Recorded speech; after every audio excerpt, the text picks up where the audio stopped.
Mr. David Licauco, ganitong ginawang espesyal ang kaarawan ni Miss Barbie Forteza. Ang lahat ng yan, but before that, if you haven't subscribed yet to my YouTube channel, please don't forget to like, share, and subscribe at hit mo na rin ang notification bell for more showbiz updates.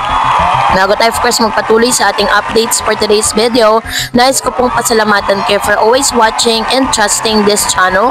Thank you so much sa inyong palagi ang panonood at palagi ang pagsubaybay sa mga updates po natin. Maraming salamat po. At ngayong araw, bago ang lahat, i-congratulate natin si Mr. David Licauco para sa kanyang pinakabagong series na kanya pong gagawin with Miss Jillian Ward. Nag-undergo po sila ng training for physically and demanding role in Never Say Die. Jillian Ward and David Licauco are taking extensive training for their upcoming roles in Never Say Die, which are more mature and physically demanding. According to Aubrey Carampelt report in 24 Oras Thursday, the series marks their first team up for a project. Nakapag-train na po ako paano humawak ng baril properly, paano yung footwork kapag may fight scenes, ganyan, Jillian said. Right after GMA Gala, the following day, meron akong training na arnis. Siyempre, yung pang-gym isa na yon. Pangalawa, yung nagbaboxing ako ulit, sabi naman ni David. Never Say Die, I will also star Kim Jisoo, Rahil, Byra, Richard Yap, Gina Alahar, Raymart Santiago, na Angelo De Leon, Wendell Ramos, Ayen Munji Laurel, Annalyn Baro, Tanjo Biloso, and Michelle D. People will hate me, but that's the reaction that I would like to get because this is something that is different from what I usually play, sabi ni Richard. Best friend ko siya dyan, ako yung emotional anchor niya, though tinatago ko lang yung feelings ko sa kanya through humor and loyalty, Rahil said of his character. Jisoo also said that it feels good to work with Jillian again. So, parang lumalabas dito na si Miss Jillian Ward at saka si David Licauco, hindi talaga sila technically magka-lab team. Parang umiikot po sila sa isang lab team na hindi natin alam, pwede tayong sorpresahin ng GMA, 'di ba? Na biglang si Barbie Forteza pala talaga yung kapartner ni David Licauco dito kasi the cast was not yet done. Hindi pa po tapos. May mga character pa pong papasok diyan sa teleserye na yan, sa series na yan. Kaya wag tayo masyadong malungkot kung akala natin wala si David. Katulad po sa Beauty Empire, ba't biglang pumasok si David? 'Di ba ganun po yung ginagawa ngayon kasi meron po silang tinatawag na na element of surprise, 'di ba? So, eto na paano nga ba ginawang special ni Mr. David Licauco ang kaarawan ni Miss Barbie Forteza? Sa isang tweet dito po sa Twitter or X na dating Twitter, bumati po itong si Mr. David Licauco ng happy birthday Binibining Clay at deal with Barbie, always so proud of you, na meron pong emojis at agad naman itong sinagot ni Miss Barbie na thank you, always proud of you too.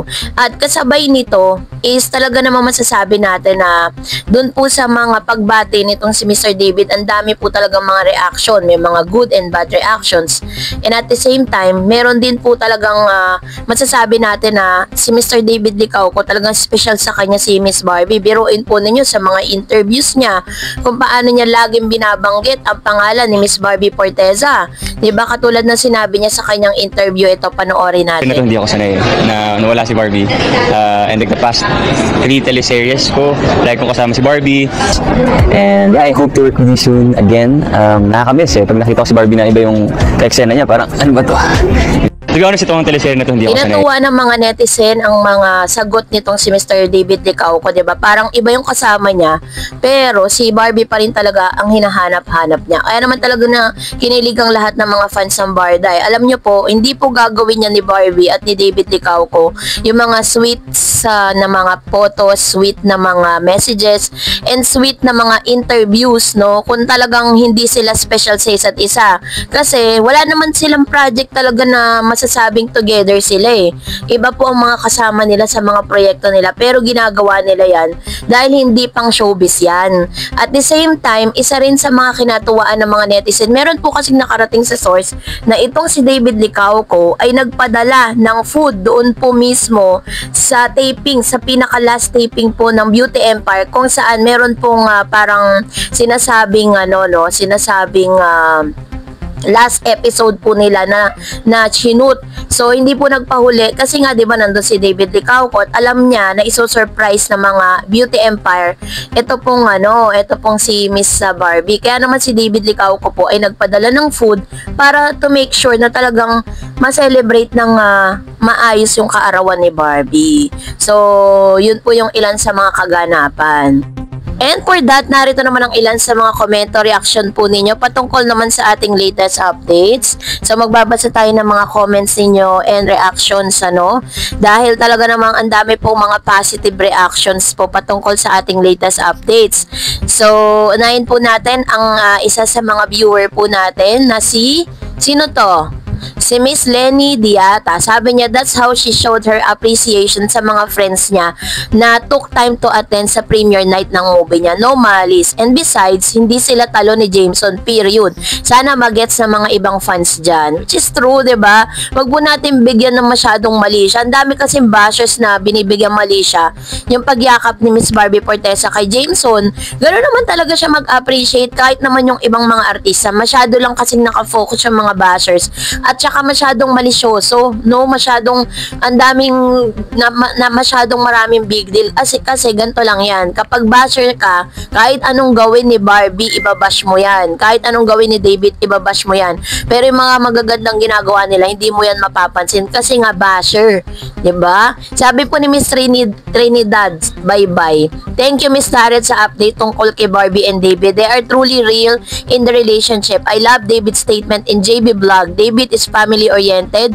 Pakinggan nyo pa ulit-ulit kung pinakinggan. The reason why he invested and still investing businesses for his future family and children.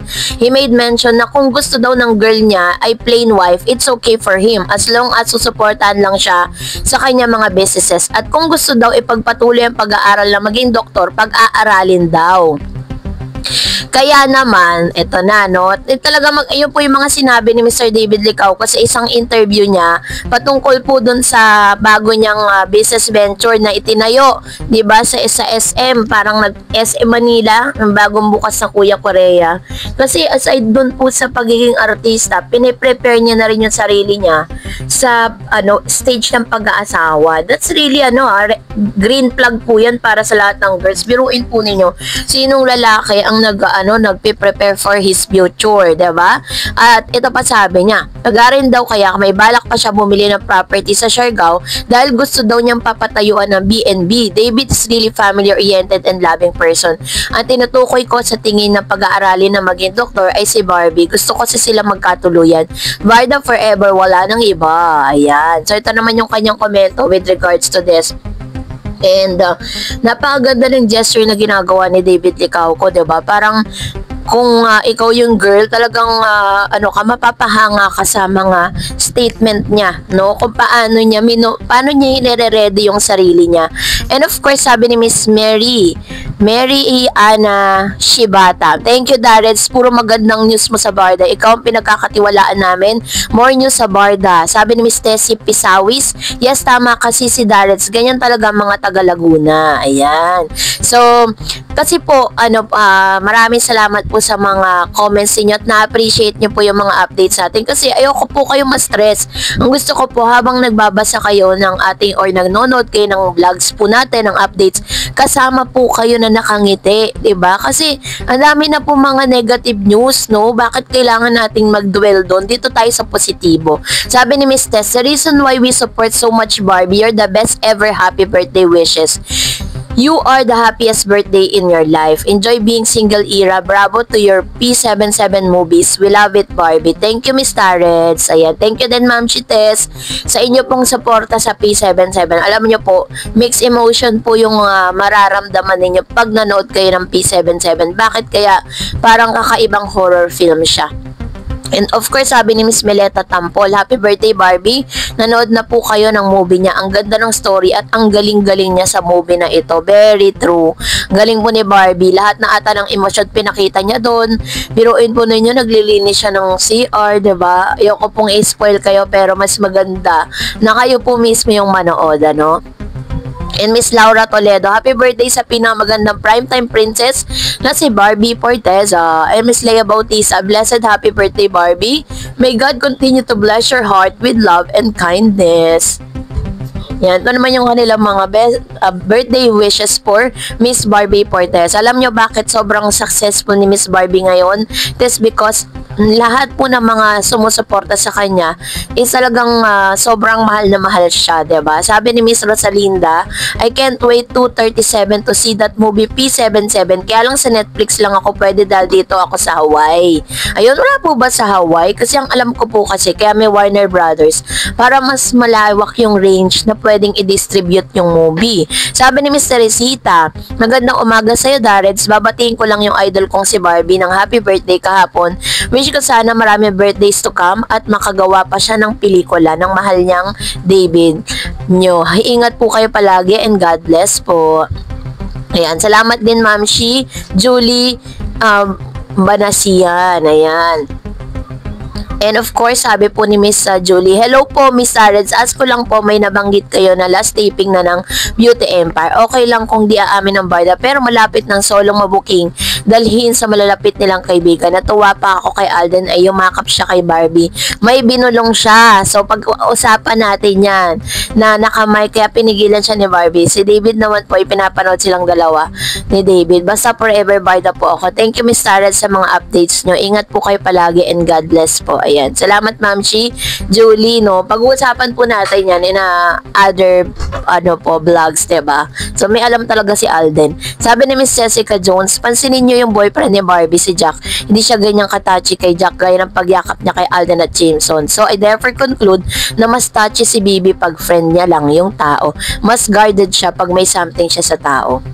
Well, actually po, ang pinaka point of view ko naman with regards to that is that dati kasi si Barbie, hindi talaga siya ganyan sa mga friends niyang boys kasi nangingilag siya doon sa kanyang boyfriend.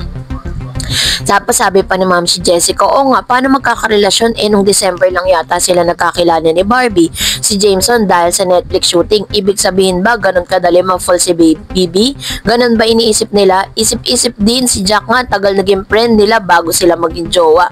Which is true, diba? Tama po yung sinabi ni Ma'am si Jessica. Sabi ni Miss Lucila Rodriguez, truly joyful knowing about David's ideas and future plan for his family. Typical rich, loving, handsome, billionaire Chinese CEO type. David Licauco, is a real representation of the Chinese drama teams we've been addict watching for years. Pati yung meeting the soon-to-be fiancé of the CEO by his family, napaka-Chinese oriented. So joyful for them. Hensho Gao Single, Ganvey, ayan. And sabi ni Ma'am si Rose Cruz, pero alam mo naman na wala lahat ng stress ko nang makita ko sa TikTok. Sabi ni David, gusto daw niyang gayahin ang ginawa ni Dustin na pag-propose parang high school lang. Nang tinanong kung kanino sabi, basta gayahin lang niya. Tas umepal na naman yung peanut. Kanino pa raw ba? Para kay Alex. Hay, buang talaga. Alam niyo, lagi nakita ko po yung mga nakita ko po yung mga post netong isang vlogger. Grabe yung niya kay David. Di ko alam bakit parang galit siya kay David. Lahat na lang ng mga vlogs niya is talagang negative para kay David Licauco. But anyways, so that's it for today. For more videos and updates, please don't forget to like and subscribe, and please don't forget to follow my Facebook page, Dar Eds TV. God bless everyone.